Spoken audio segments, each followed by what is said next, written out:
merasa tak berarti,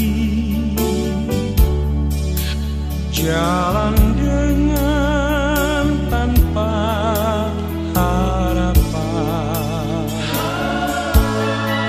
lalu tangan yang berlubang paku menjamah jadi hidup baru, dan kayu yang kasar mengubahkan jalan hidup yang penuh kegagalan. Ku puji Dia selama-lamanya, sebab salib mengubah hidupku, dan ku yakin darah Yesus yang suci sudah mengalir di Kalvari. Bila zaman berlalu, dunia mendebu, ku tetap pegang salib itu.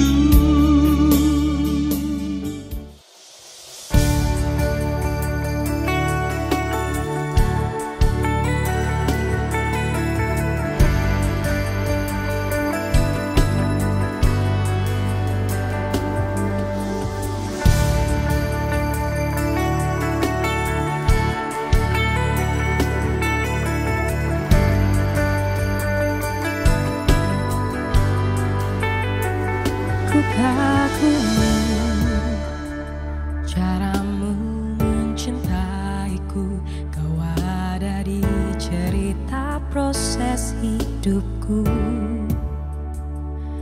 Di titik terendahku kau hadir untuk mengangkatku.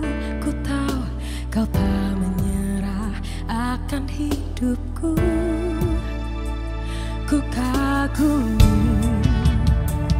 caramu mencintaiku, kau ada di cerita proses hidupku. Di titik terendahku kau hadir untuk mengangkatku. Ku tahu kau tak menyerah akan hidupku. Tak terbatas kuasamu, tak terduga caramu, kau yang ku andalkan di setiap langkah hidupku. Tak terbatas kasih-Mu, tak terduga jalan-Mu, kau yang ku percaya di segala musim hidupku.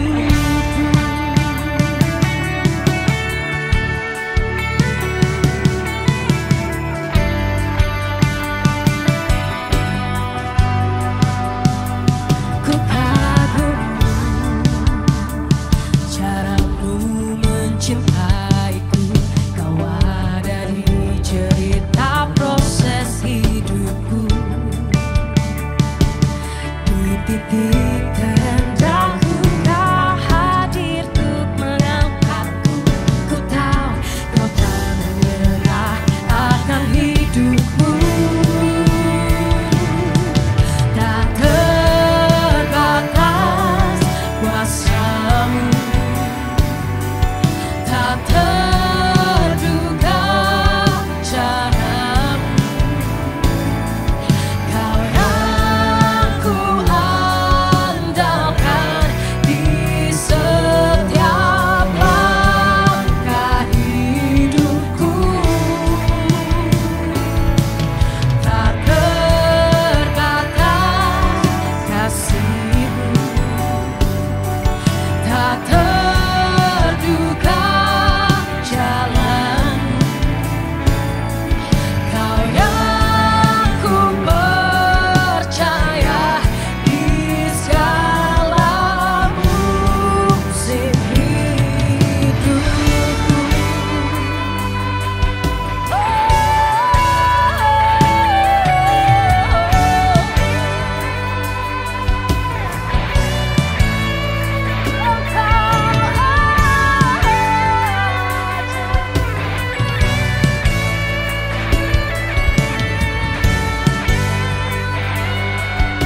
Shalom. Shalom. Haleluya. Saya senang sekali bisa kembali berada bersama-sama dengan saudara di hari ini. Waktu itu di bulan Oktober saudara, dan kali ini sudah berada bersama-sama dengan saudara. Senang rasanya ketemu dengan saudara semua, dengan para pengerja di tempat ini. Wow, what a blessing. Nah saudara, hari ini kita akan kembali membahas tentang satu tema, yaitu the privilege of God's people, atau hak istimewa, ya, hak istimewa dari umat pilihan Tuhan, saudara-saudara ya. Saudara, suatu kali saya sedang duduk ngobrol dengan salah seorang teman. Kebetulan dia sedang bersekolah atau sedang kuliah di Singapura. Lalu kemudian ketika saya duduk dan saya ngobrol-ngobrol dengan dia, saya mengatakan, kamu punya rencana untuk mengambil citizenship di sini? Dia bilang, yes, itu adalah salah satu tujuan saya atau mimpinya saya. Saya bilang, pasti kamu mau ngambil citizenship sini karena salary kamu gede, gitu kan ya. Lalu dia bilang, enggak kok, tebak, kenapa saya mau ngambil citizenship Singapura. Lalu kemudian saya bilang, oke, karena semuanya teratur, di Indonesia mungkin kurang teratur. Dia bilang, enggak juga.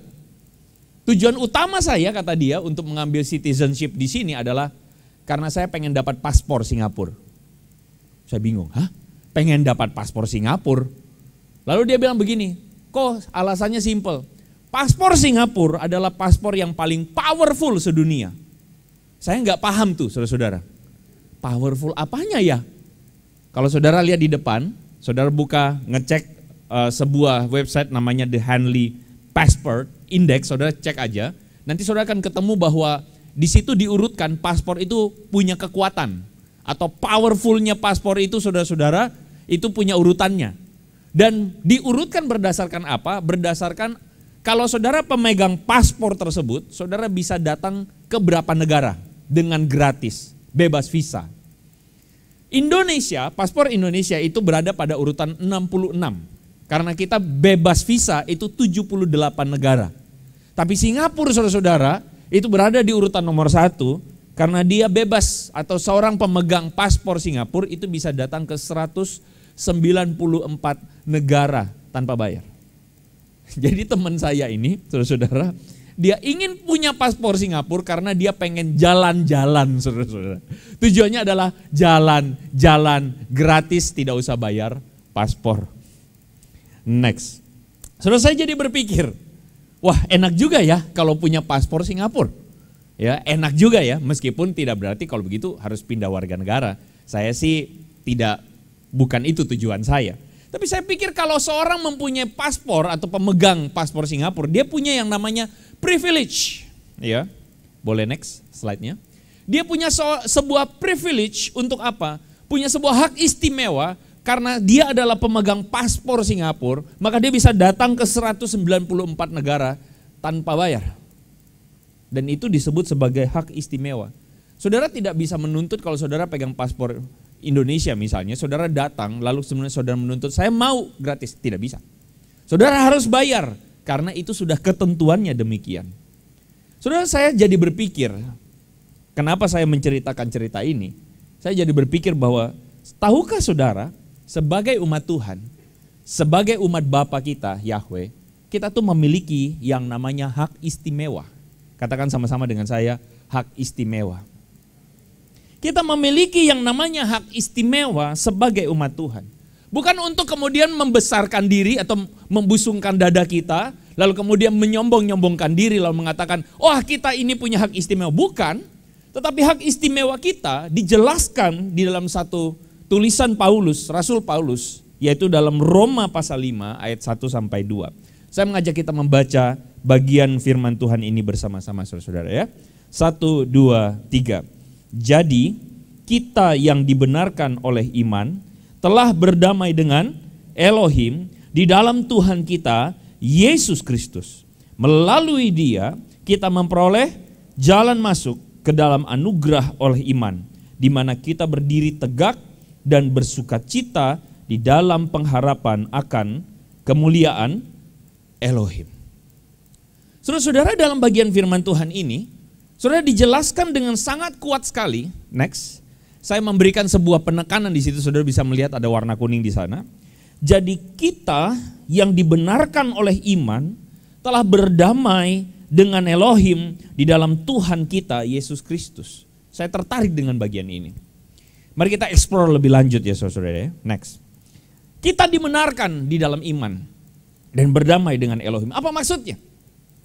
Saudara, hal yang pertama, privilege kita atau hak kita istimewa sebagai umat Tuhan adalah karena kita dibenarkan oleh karena iman.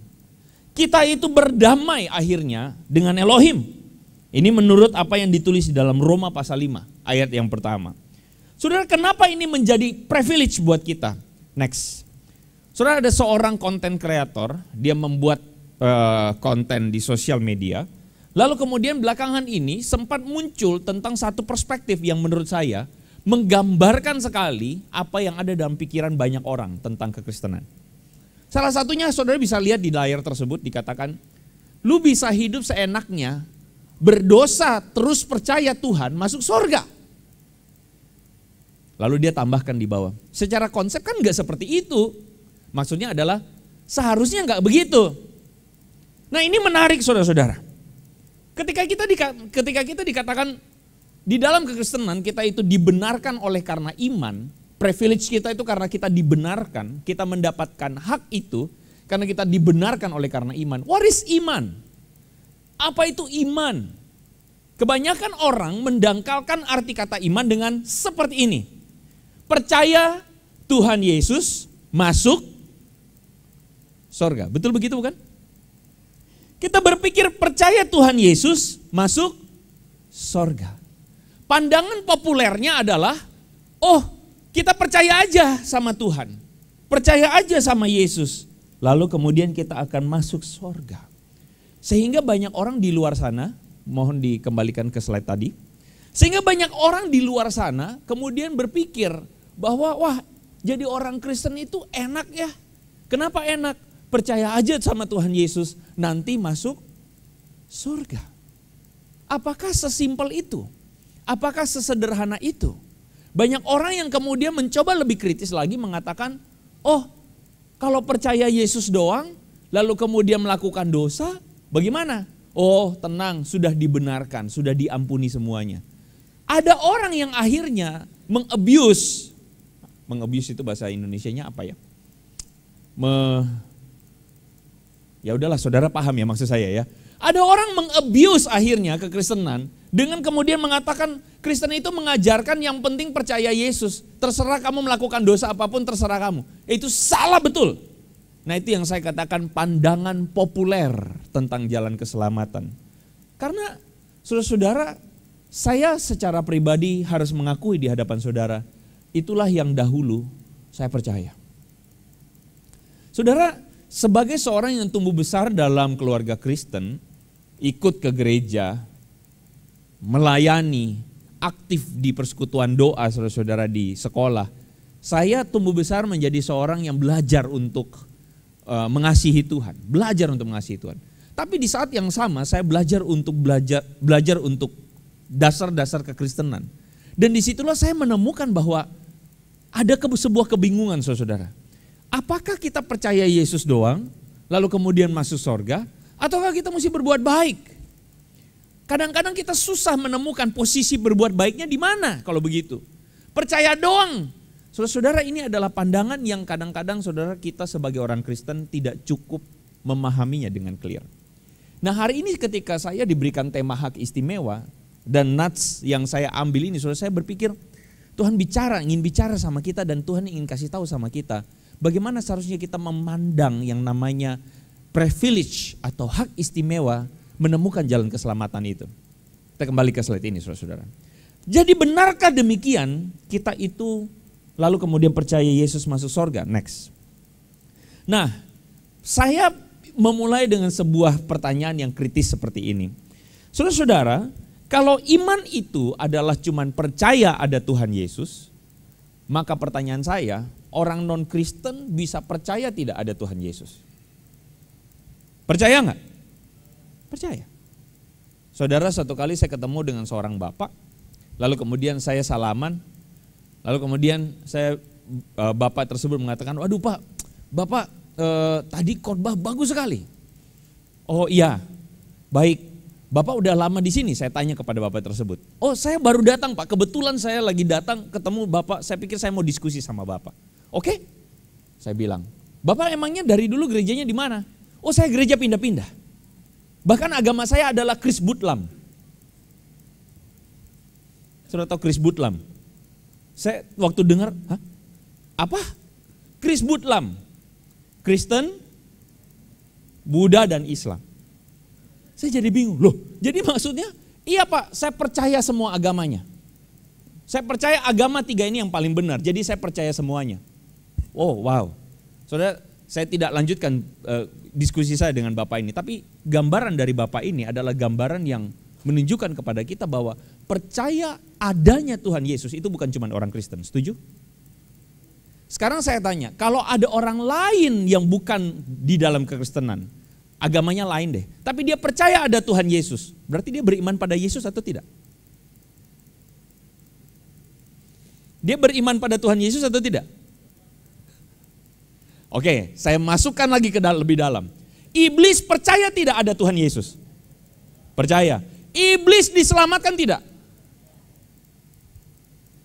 Jadi saudara-saudara, kalau iman kita hanya sebatas percaya ada Tuhan Yesus, kita kayaknya terlalu berlebihan untuk mengatakan bahwa kita diselamatkan. Setuju? Setuju? Karena itu apa itu iman saudara? Iman itu bukan percaya ada Tuhan Yesus. Yakobus mengatakan kalau kamu percaya hanya ada satu Tuhan saja baik. Iblis juga percaya ada satu Tuhan. Saudara, kadang-kadang saya sering menyindir orang Kristen. Iblis itu lebih pantas masuk sorga daripada orang Kristen masuk sorga. Kenapa?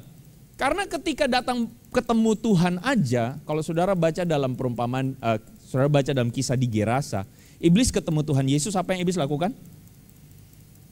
Waktu dia ketemu Tuhan Yesus, firman Tuhan mengatakan, berlarilah dia lalu tersungkur di depan Yesus. Tersungkur loh gesturnya. Menyembah loh. Orang Kristen ketemu Tuhan ngapain saudara? Loh? Cek WhatsApp grup. Main HP, main games. Saudara, saya berpikir yang lebih cocok masuk surga siapa? Iblis. Tapi pada kenyataannya iblis masuk surga tidak? Tidak. Iblis diselamatkan tidak? Tidak. Karena itu iman kita tidak boleh hanya sebatas cuman percaya. Iman itu tidak diartikan sebagai percaya ada Tuhan. Next, saudara-saudara. Iman itu, percaya itu ada hubungannya dengan konteks di mana kita harus berdamai. Katakan sama-sama dengan saya, berdamai dengan Elohim. Apa maksudnya berdamai dengan Elohim? Next. So berdamai dengan Elohim itu kita mungkin bisa memahaminya di dalam gambar seperti ini. Saya tidak tahu saudara berapa banyak saudara sudah pernah lihat gambar kayak begini. Saya yakin ada di antara saudara pernah lihat gambar ini. Bahwa firman Tuhan mengatakan yang memisahkan antara aku dengan engkau adalah dosa-dosamu. Dosa itu memisahkan antara kita dengan Tuhan. Dan pertanyaan kita sebenarnya yang lebih penting adalah next. Bagaimana cara dosa memisahkan kita dengan Tuhan? Menurut saudara bagaimana cara dosa memisahkan kita dengan Tuhan? Coba senggol kiri kanan tanya. Cara dosa memisahkan kita dari Tuhan gimana? Coba tanya. Gimana caranya? Dosa datang lalu kemudian pisahin kita seperti pisahin anak sama bapak begitu? Kan enggak. Bagaimana cara dosa memisahkan kita dari Tuhan? Saudara mungkin saudara berpikir, simpel Pak, dosa itu adalah ketika kita melakukan dosa, Tuhan itu kudus, kadosh, sedangkan kita berdosa, kita najis, ya udah kita terpisah. Amin. Mungkin ada benarnya, tidak salah itu.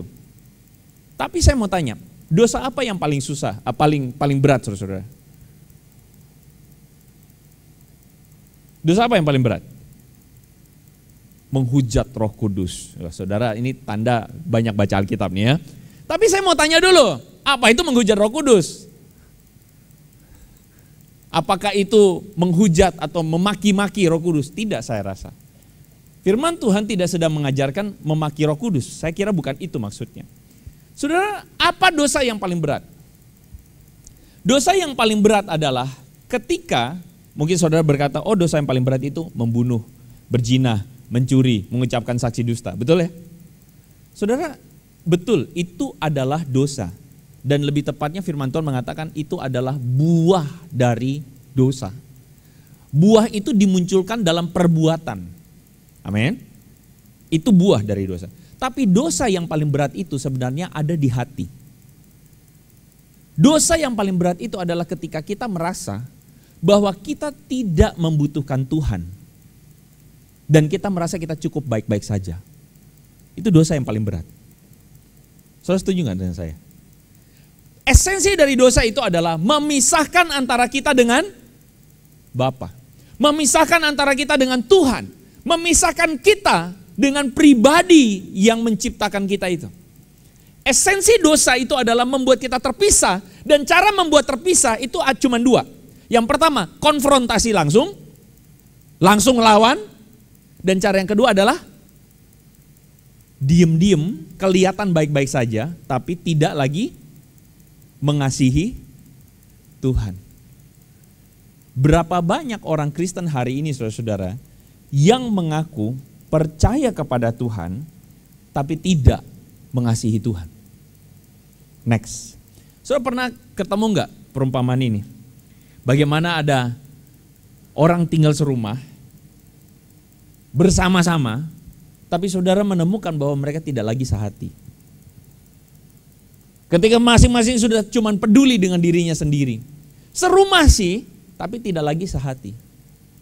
Saudara, dalam pelayanan pastoral saya sekian belas tahun, saya menemukan bahwa banyak sekali orang merasa bahwa, oh rumah tangga saya baik-baik saja. Tapi rumah tangga saya baik-baik saja tidak menentukan bahwa rumah tangga kamu itu benar-benar baik. Saudara, seorang bisa saja tinggal serumah tapi tidak sehati. Dan sama halnya saudara-saudara next, ada orang Kristen yang mengaku beragama Kristen tapi belum tentu sungguh-sungguh mengasihi Tuhan Yesus. Ada orang Kristen yang cuma datang ke gereja untuk menunaikan segala kepentingan atau ritual agamanya, tapi belum tentu dia sungguh-sungguh mengasihi Tuhan Yesus. Minggu pagi begini saudara-saudara, jam segini, ini paling enak ini apa saudara? Ngopi. Tapi pasti sebagian dari saudara mengaku paling enaknya tidur, betul nggak? Kalau biasanya tuh anak-anak muda itu pergumulannya itu adalah udah dibangunin orang tua untuk pergi ke gereja. Padahal kalau bisa sekali aja di antara 52 minggu 1 tahun itu kita bolos 1-2 kali, bisa nggak? Enak nggak? Waduh enak banget. Apalagi kalau kita bangun tidur, terus kemudian di luar hujan ya, hujannya gede gitu ya. Terus kemudian aduh Tuhan, haleluya, terima kasih minggu pagi ini Tuhan Engkau berikan berkat. Terus kita galau, aduh udah mau jam 8, udah saatnya pergi ke. Terus kemudian kita bilang, tapi kenapa ya Tuhan kasih hujan ya? Kayaknya Tuhan mau saya menikmati hadirat Tuhan di pagi hari ini di tempat tidur. Lalu kita mengatakan, Tuhan memang daging itu lemah tapi roh penurut. Sekali aja Tuhan aku bolos. Tugas, enggak bolos sekali aja Tuhan. Kita lalu tutup selimut kita peluk bantal kita. Enaknya, puji Tuhan, haleluya. Tahu-tahu saudara kita loncat, buak, langsung kita lari ke kamar mandi. Kita mandi langsung kita cepat-cepat pergi ke gereja. Kita pergi ke gereja. Kenapa? Karena kita takut kalau kita enggak ke gereja, maka sepanjang minggu ini usaha kita enggak diberkati Tuhan. Karena kita takut kalau kita enggak ke gereja pagi ini, seminggu ini, maka pasti ada masalah terjadi dalam hidup kita. Sekarang saya mau tanya, rajin ke gereja enggak? Rajin enggak? Pelayanan rajin enggak? Tapi saya mau tanya, motivasinya apa? Motivasinya Tuhan atau bukan? Tuhan atau siapa? Diri sendiri. Jujur, saudara-saudara, buat saya yang begini-begini paling berbahaya. Karena tidak terlihat. Kita bisa saja terlihat pelayanan. Kita bisa saja terlihat rajin ke gereja. Kita bisa saja terlihat bernyanyi menyembah Tuhan. Tapi jauh dalam hati kita, kenapa kita menyembah Tuhan? Kenapa kita pergi ke gereja? Kenapa kita mau jadi Kristen? Saudara, jauh dalam hati yang paling dalam, kita yang paling tahu. Dan saya tahu, Bapa kita, Yahweh, melihat itu. Paling celaka saudara-saudara adalah kalau kita terlihat menyembah Tuhan, tapi hati kita jauh dari Tuhan. Paling celaka adalah saudara ketika kita beragama Kristen, tapi sesungguhnya hati kita tidak sungguh-sungguh mengikut Tuhan Yesus. Next. Jadi akhirnya saudara kita mengerti, beriman kepada Tuhan Yesus itu bukan percaya ada Yesus. Tapi beriman kepada Tuhan Yesus, yaitu mempercayakan diri kita kepada ajaran Kristus. Ketika Tuhan Yesus mengatakan, akulah jalan dan kebenaran dan hidup. Tidak ada seorang pun yang dapat datang kepada Bapa kalau tidak melalui aku. Tuhan Yesus ingin kasih tahu bahwa ketika engkau mengasihi aku dan ketika engkau mengikuti aku, maka engkau sedang mendekat kepada Bapa. Saudara ketemu gak maksudnya? Yang menjadi pemisah antara kita dengan Bapa itu adalah dosa. Dan dosa itu sedang berbicara tentang mencintai diri kita sendiri. Tapi ketika engkau mengasihi Yesus, engkau punya privilege, engkau punya hak istimewa, di mana hatimu tidak lagi mencintai dirimu sendiri, tapi hatimu mencintai Dia lebih dari segalanya. Kenapa saya bilang itu privilege? Karena itulah yang sedang menjadi permasalahan banyak orang di luar sana. Next. Ketika kita berdamai dengan Tuhan, ada banyak orang, saudara, cuman hidup untuk dirinya sendiri. Ada banyak orang yang mencintai dirinya sendiri. Ada banyak orang yang cuman hidup untuk dirinya sendiri dan mereka kehilangan yang namanya shalom itu, saudara. Shalom atau damai sejahtera. Next. Saudara, ketika saya mengatakan tadi di depan shalom atau ketika pemimpin pujian mengatakan shalom, saudara, apa artinya shalom? Kebanyakan orang mengatakan damai sejahtera. Apa itu damai sejahtera? Happy, senang Pak. No saudara, shalom itu bukan bicara tentang happy. Shalom itu bukan bicara tentang senang. Shalom itu bicara tentang satu frekuensi dengan Bapa di sorga. Next. Maksudnya satu frekuensi itu begini saudara-saudara. Saya ingat dulu waktu masih dalam persekutuan siswa saudara sekolah. Ada seorang teman mengatakan, wah Tuhan udah kasih gue pacar gitu. Wih, hebat banget. Lu udah tahu dari mana dia datang dari Tuhan? Waktu gue berdoa ada damai sejahtera di hati. Damai sejahtera. Jadi kalau saudara berdoa, saudara rasa damai, itu tanda dari Tuhan. Apakah itu? Pertanyaan kita adalah, apa itu damai sejahtera? Kalau saudara lihat cowok itu, saudara kesengsem gara-gara dia jago main basket, saudara rasa seneng gak? Seneng. Ada setrum-setrumnya kan? Lihat aja udah geleper-geleper kan, apalagi ketika didekati, halo gimana kabarnya, dia nyapa aku gitu kan ya. Itu damai sejahtera bukan? Saudara, kita mendangkalkan arti damai sejahtera dengan hanya sekadar rasa senang. Saudara dapat gaji turun, itu udah damai sejahtera. Itu bukan damai sejahtera saudara. Damai sejahtera itu adalah bukan sesuatu yang dari luar, tapi damai sejahtera itu dari dalam, karena hati kita satu frekuensi sama Tuhan. Karena hati kita tuh satu frekuensi dengan Bapa. Damai sejahtera itu adalah ketika saudara, saya mau ambil contoh ini tapi agak aneh saudara, tapi biarkan saya ambil contoh ini. Ketika saudara nyetir motor atau nyetir mobil dan ketika saudara sedang nyetir, orang lain melanggar lampu merah, saudara diam. Saat orang lain melakukan kesalahan, saudara diam dan saudara merasa tenang. Kenapa? Karena aku sedang melakukan kehendak Bapakku di sorga. Itu damai sejahtera. Saudara merasa damai di saat orang lain sepertinya mendapatkan keuntungan. Ketika saudara sedang antri, yang lain nyerobot, saudara cuman antri aja. Kenapa? Karena saudara tahu ini kehendak Bapa. Itu damai sejahtera. Damai sejahtera itu didapati ketika saudara mendapatkan ketenangan, kebahagiaan, ketika saudara satu frekuensi dengan Tuhan. Itu damai sejahtera saudara-saudara. Sekarang saya mau tanya, privilege kita itu adalah damai sejahtera. Dan pertanyaannya, damai sejahteranya ada enggak di hati kita sekarang? Saudara, betapa ruginya kita ketika kita mengaku sebagai umat Tuhan, tapi kita tidak punya damai sejahtera itu karena kita enggak satu frekuensi dengan Tuhan. Hati kita enggak bersama-sama dengan Bapa. Next. Seorang teolog saudara bernama C.S. Lewis, dia mengatakan begini. It would seem that our Lord, sepertinya Tuhan kita menemukan bahwa hati kita atau kerinduan kita itu terlalu cetek, dalam bahasa terjemahan saya, bahasa bebasnya. Kita itu adalah makhluk yang half-hearted atau hati kita tuh tidak utuh. Kenapa? Karena kita tuh sering kali dibodohi dengan minum-minum mabuk-mabukan, dengan seks, dengan ambisi, ketimbang damai sejahtera, sukacita yang tidak terbatas yang ditawarkan kepada kita. Perhatikan ini, kita itu seperti seorang anak kecil, kata C.S. Lewis, yang menganggap bermain lumpur di depan rumah itu lebih menyenangkan daripada pergi ke pantai dengan orang tua kita. Maksud C.S. Lewis apa sih? Kadangkala kita itu menukar damai sejahtera yang kekal dengan Bapa dengan kesenangan yang sementara dengan dunia. Kita cepat tukar, kita gampang menukarnya. Pada konteks C.S. Lewis ini, dia mengatakan minum mabuk, seks, pesta pora. Hari ini saudara apa yang menjadi kesenangan sementara? Yang menggantikan antara damai sejahtera Tuhan yang kekal itu dengan kesenangan itu. Ada sebuah ikatan yang tidak terlihat yang sedang mengikat hidup orang hari ini. Ada sebuah pujangga saudara bernama Matthew Arnold. Dia mengatakan begini, life is not having and getting, but being and becoming.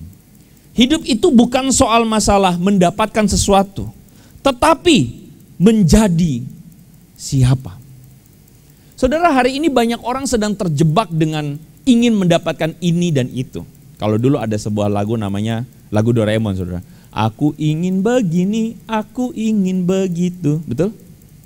Konsep cerita Doraemon simple. Ada seorang anak yang kesusahan, lalu kemudian datanglah Doraemon yang memberikan alat-alatnya. Supaya apa?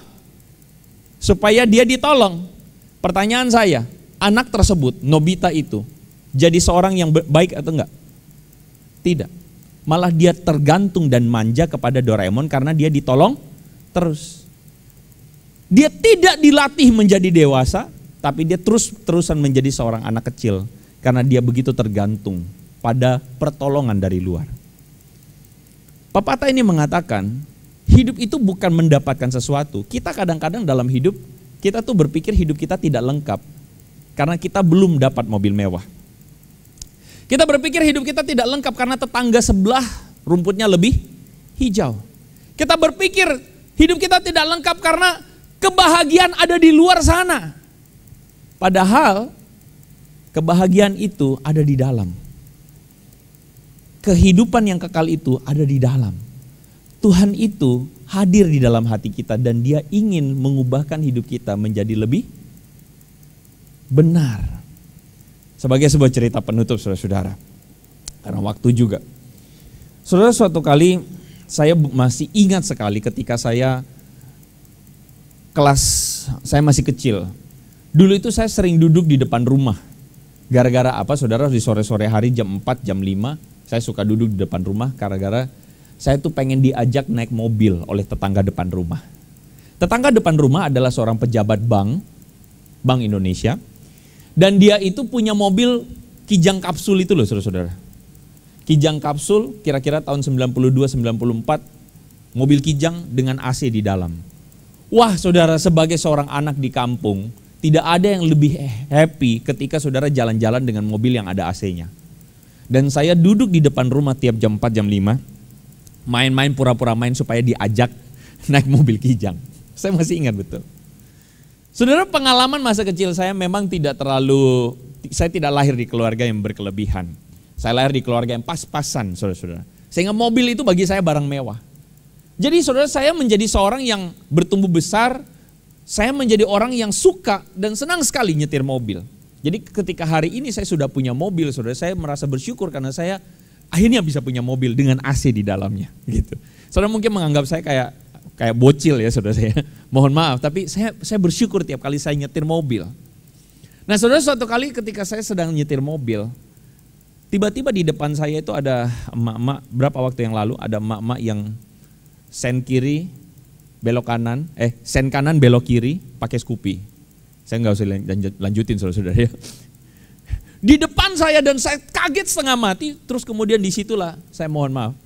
Saya keluar kata-kata yang tidak pantas dari mulut. Ketika saya nyetir mobil. Keluar kata-kata yang tidak pantas. Saya marah-marah. Saya maaf memaki ibu tersebut. Ibunya nggak dengar sih karena ibunya udah nyelonong aja begitu kan. Tapi saya dalam mobil dan tidak ada yang mendengarkan. Saudara, ketika keluar kata-kata yang tidak pantas itu saudara. Tahu-tahu Roh Kudus menegur saya. Roh Kudus bilang satu kata ini.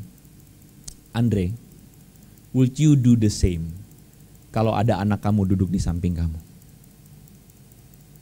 Akankah kamu masih memaki orang lain ketika ada anakmu yang duduk masih kecil liatin kamu? Papanya yang sedang maki orang. Saudara, ketika Roh Kudus ngomong begitu saya langsung saya tutup mulut saya lalu saya bilang, Tuhan, saya salah. Saudara, kenapa perkataan itu menjadi sangat menohok buat saya? Karena sebagai orang tua, ada banyak di antara saudara orang tua. Saudara tahu bahwa warisan yang paling membuat saudara bangga ketika saudara mengatakan anak saudara itu jadi orang, betul nggak? Dan jadi orang itu bukan bicara saudara mewariskan sepetak lahan sawah buat anak saudara, betul? Tapi yang lebih indah adalah ketika anak saudara wariskan nilai-nilai kehidupan, kejujuran, betul? Kasih sayang, hormat, betul nggak? Dan itu membuat saudara bangga karena anak saudara akhirnya menjadi orang. Bukan menjadi orang yang cuman kaya, tetapi orang yang di dalam hatinya itu kaya. Dan itu yang bikin saudara merasa saya berhasil jadi orang tua. Setuju nggak sama saya? Itulah berkat terbesar ketika anak saudara menjadi seorang yang berintegritas, jujur, baik, sopan. Saudara merasa sebagai orang tua, saudara diberkati banget, betul nggak? Ketika saya menyetir mobil saya lihat anak saya belum punya anak ngomong-ngomong. Tapi kemudian kejadian itu membuat saya merasa bahwa apa gunanya saya kasih anak saya mobil, dia tidak perlu lagi duduk di depan rumah, nungguin tetangga supaya diajak naik mobil. Papanya sudah bawa dia mobil. Masuk dalam mobil, mobilnya dia sendiri. Apa gunanya dia punya mobil, tapi kemudian hatinya malah rusak karena papanya maki-maki orang. Apa artinya itu? Disitulah saya mengerti saudara-saudara bahwa berkat adalah bukan soal punya apa, tetapi saudara jadi apa. Saudara, hari ini firman Tuhan berbicara secara sederhana.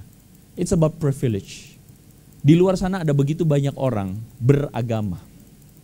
Ada begitu banyak orang pergi ke tempat ibadah. Bahkan mereka rela pergi ke luar negeri untuk beribadah di tempat-tempat tertentu. Tujuannya apa? Supaya saya dapat berkat. Tujuannya supaya apa? Supaya saya dapat ini dan dapat itu. Mereka berusaha mencari. Tapi mereka tidak menemukannya. Kenapa? Karena yang mereka cari adalah sesuatu yang tidak kekal. Tapi hari ini saudara ada di tempat ini. Saudara duduk. Saudara sedang mendengarkan firman Tuhan. Dan firman Tuhan itu sedang membentuk atau memberikan kekekalan di dalam hati saudara-saudara. Itulah privilege kita. Ketika firman Tuhan mengatakan kita bisa memanggilnya Abba, ya Bapa. Ketika kita menjadi anak-anaknya dan hati kita diubahkan oleh kuasa kebenaran firman-Nya. Mari saudara kita tundukkan kepala di hadapan Tuhan. Saya minta pemusik maju ke depan. Saudara, hari ini saya tahu bahwa ada sebagian dari saudara ketika engkau datang di tempat ini. Mungkin sebagian dari engkau datang karena engkau merasa this is like an ordinary week for me, ordinary Sunday. Saya datang, saya beribadah karena memang hari ini hari Minggu, saya beribadah. Tapi pertanyaannya adalah, dapatkah saudara melihat bahwa saudara sedang menerima kekekalan? Ketika saudara datang beribadah kepada Tuhan, saudara sedang mengklaim hak istimewamu sebagai anak-anak Tuhan. Saudara sedang mengklaimnya bukan karena saudara pulang bawa souvenir mungkin. Dan tentu saja minggu ini kita tidak punya souvenir buat saudara. Bukan karena saudara pulang bawa payung cantik atau piring cantik. Tapi saudara pulang, saudara sedang membawa berkat Tuhan di hatimu.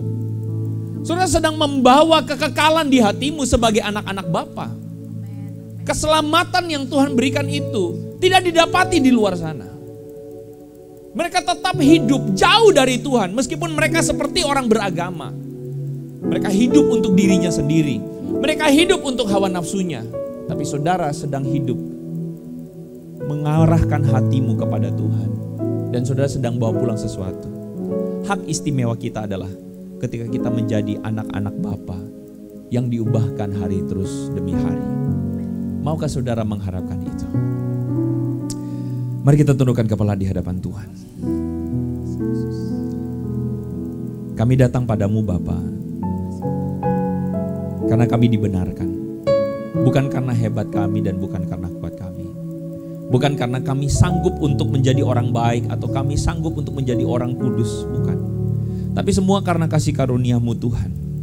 Dan oleh karena itulah kami meresponinya dengan menghargai hak yang Engkau berikan, yaitu ketika kami boleh menjadi anak-anak-Mu. Tuhan, biar firman-Mu hari ini berbicara sekali lagi buat setiap kami. Berbicara dan menolong kami untuk supaya kami punya frekuensi yang sama dengan Bapa. Ketika kami menjalani hidup 1 minggu ke depan, kami percaya bahwa Roh-Mu menyertai kami. Kami percaya bahwa kami hidup semakin serupa dengan Engkau. Kami percaya itulah hak yang paling indah yang bisa kami klaim. Terpujilah nama-Mu, terpujilah nama-Mu Tuhan. Kami bersyukur untuk firman-Mu hari ini, dan biar kekekalan itu Engkau kerjakan dalam hati kami. Di dalam nama Tuhan Yesus kami berdoa. Yang percaya sama-sama katakan amin. Tuhan memberkati, berikan kemuliaan bagi nama Tuhan.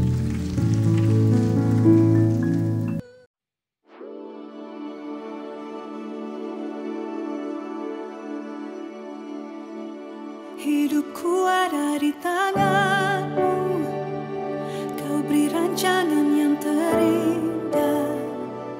Tak hanya yang baik saja yang ku terima, walau tubuhku diremukkan, walau jiwaku terkoyakkan, pujianku takkan terhenti.